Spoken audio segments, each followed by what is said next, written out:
Jimmy Mbogo, KTN News. Thank you, Jimmy Mbogo, for that report. Now, meanwhile, the capital market authorities say the expected global economic slowdown could negatively impact on the local economy, manifesting through a decline in demand for local exports. The CMA also says the slowdown could ripple through the capital markets. Kevin Nyakundi with this and more stories making headlines on the corporate scene. February 2020 marked the stock market peak before COVID-19 pandemic triggered a free fall in share prices.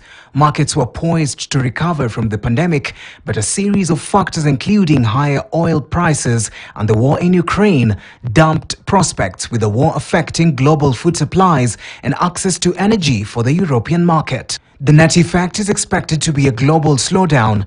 Experts now fear will ripple through the local economy.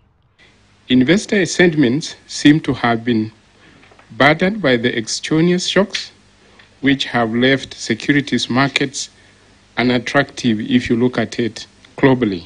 With the poor valuations arising from negative investment sentiments on economic recovery, entities remain averse.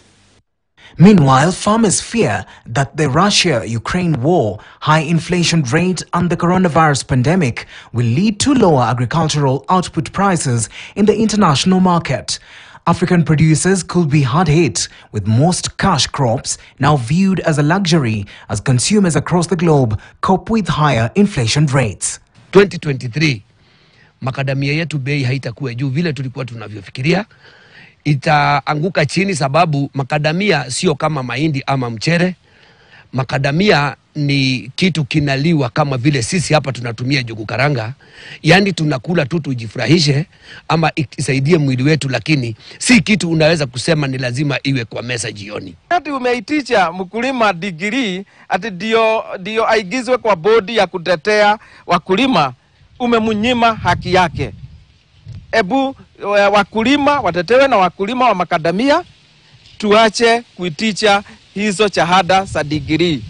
And finally, Land's Public Works CS Zachariah Njeru is confident that the rate of construction in the country will continue growing, urging constructors to rise to the occasion and meet the high demand as both national and county governments work towards easing access to land through the affordable housing program.